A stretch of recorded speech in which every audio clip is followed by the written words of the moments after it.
So listen, you guys, in the back, I got my man JT. I'm about to bring him up real quick. JT, you ready? JT, they not ready, brother. What's good? What's good? Hey, look, first off, bro, I got to give you your flowers, man. I've been watching your content lately, man. I am a fan of what you're doing. Just keep it Thank up, you. man. I Thank love you. it. I love it. Yeah. Thank you. Thank you so much, man. No, I appreciate. Man, I didn't even know you were a fan, brother. I'm a fan of you.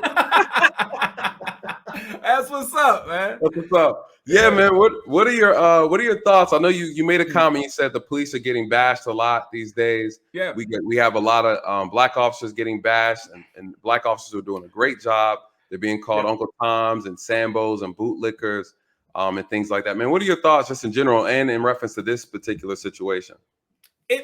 For me personally, it all comes from a source of victimhood. Okay. We have a theme within our culture that promotes the idea that we're all victims. And the second you identify yourself as a victim, then you can do just about anything.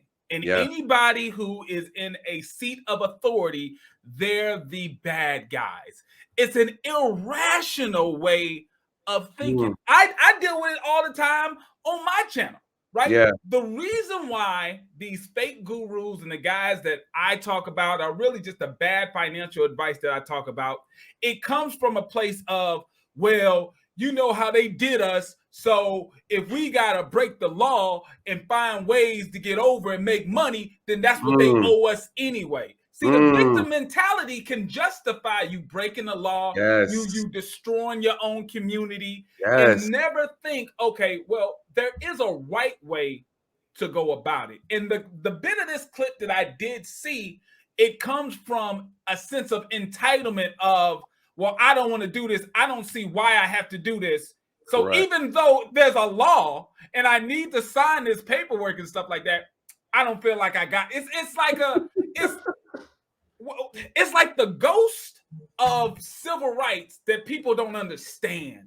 That's right. People nowadays, they think that they're really civil rights warriors. Like they're really doing a civil rights work of doing sit-ins and civil disobedience. The people aren't even experiencing real racism. See, they don't have a context of real history, right? Racism is a system set up that will keep you from having equal opportunities in life. Talk to them. They're not experiencing racism. At best, they're experiencing bigotry. Someone don't like you. Someone hurts your feelings. Well, Correct.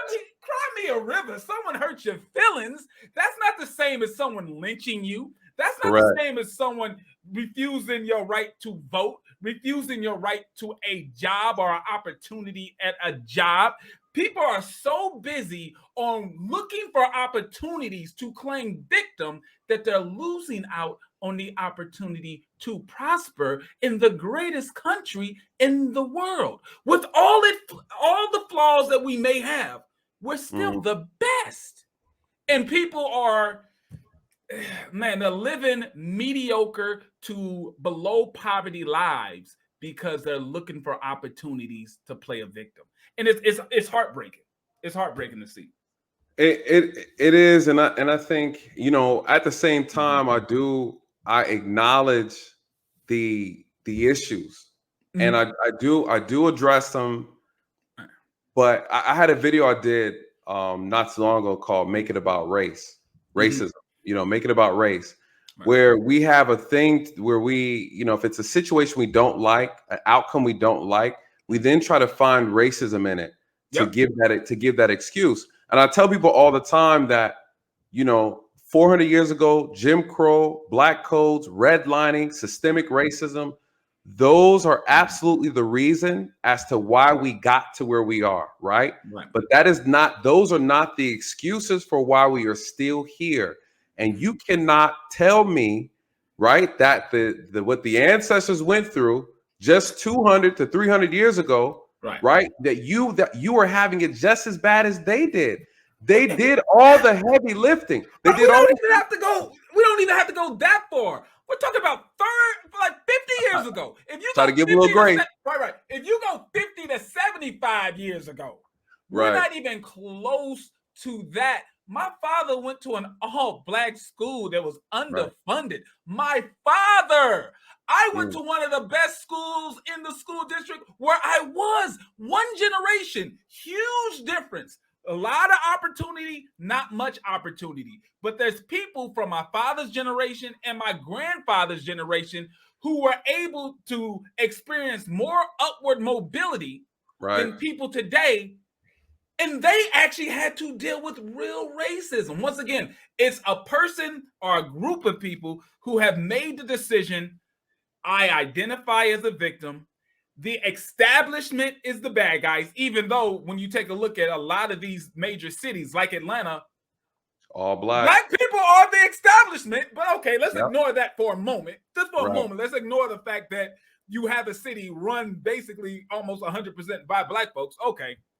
You still want to take the side of anyone in authority is wrong. Okay, Correct. great. But when you turn around and you get authority and nothing changes, then what's the answer? There you The go. answer is the ideology of being a victim and trying to blame all of your problems on this particular thing and not really taking personal responsibility of where's the value system. The Mm. value system is even if I think someone in authority is wrong, there's a proper way for me to be able to check them. If that Correct. cop was wrong, okay, great. Sign the ticket. I'll see you in court, and I'm going to Correct. get my attorney, and my Correct. attorney's going to embarrass you in court. That's the Correct. proper way that you handle that. You don't Correct. handle it on the street at night. It's like, come on, but that's me. That's me. Maybe I'm No, you're right. But the problem is, and the issue I have with, again, no disrespect to amazing Lucas, but the problem I have with people who make this type of content, where they're really just kind of feeding into the emotional, this visceral reaction, this emotional reaction from people who follow him, is that they go out and they repeat what he's saying, or they go out and they actually do what he's saying and they get themselves hurt. Yeah. So the issue is, I always tell people on my channel, comply to survive, right? Cooperate. You cannot, fighting the officer on the street, holding court in the street does not work. It gets you hurt every single time. I have patience. There are officers who do not have patience. That officer who dealt with her in Atlanta, I'm telling you right now, if that was a man, he would have mollywopped him across the concrete in a heartbeat. In a heartbeat. You know how many times he asked her to put her hands behind her back?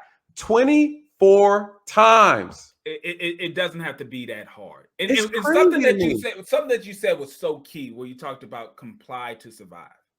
Once again, I'm a student of history. I really love going back and watching history. People don't understand. They think that, this crowd of social warriors and social justice warriors, they honestly equate themselves and really believe they are doing the same work of Dr. Martin Luther King in the civil rights era. They don't understand. They would have classes before they would do any demonstration.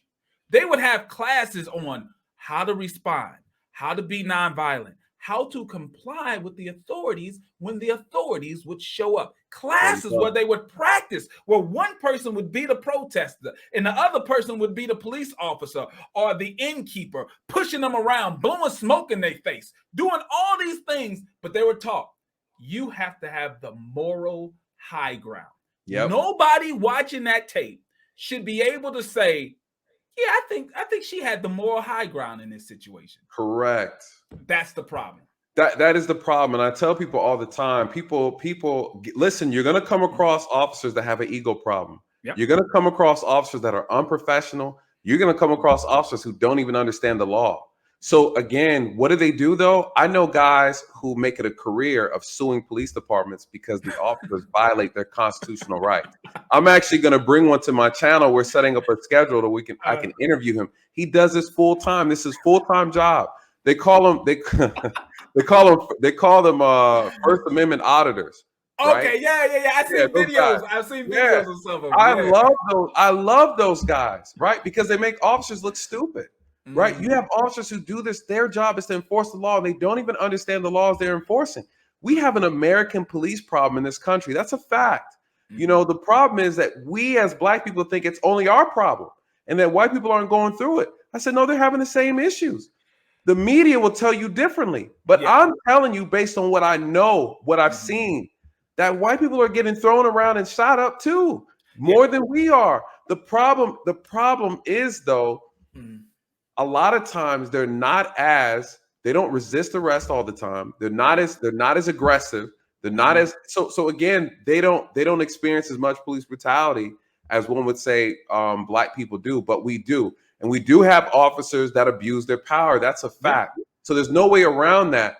But again, the biggest issue at the end of the day is that when you have people who are condoning this type of behavior, then what happens is you have young Black kids who, when they come in contact of authority, they start to challenge said authority, thinking they know the law, thinking they know their rights, but not knowing that the officer has enough grounds, enough probable cause to make an arrest or to detain them. And what do? They run, they resist, they don't comply. And what ends up happening? They end up getting hurt. I did a video a couple weeks ago with a young Black man. They were breaking into cars here in Atlanta. This clown jumps from the 5th floor of the parking garage, thinking, I don't know, I think he thought he was a little further down than he was. But the whole idea is they're willing to do whatever to get away, simply just comply. So a lot of times we put ourselves in these situations and we end up getting hurt simply because we're being difficult and we're resisting or we're not cooperating, and it's not necessary at the end of the day. And that's the biggest issue.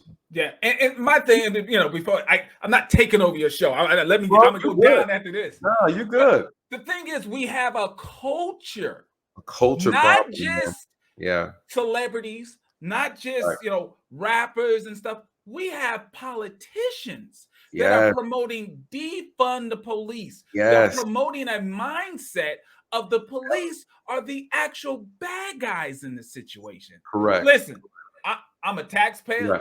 I'm a business owner. The police are 100% I've got fraternity brothers that are police officers, not just like on the street, but they're even in higher positions in the police department.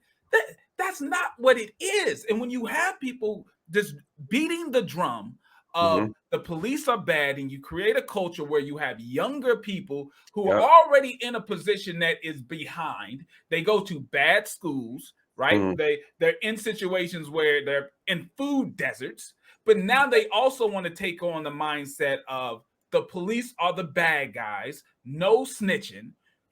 Then where are you actually going to have a peaceful and prosperous community if the police are bad, if politicians are bad, if everything is bad and it just burn everything down? You're never going to reach the goals that you're trying to get to. And that's why I love content like you make. It's not just you have the experience, you bring up the actual raw facts about what's going on.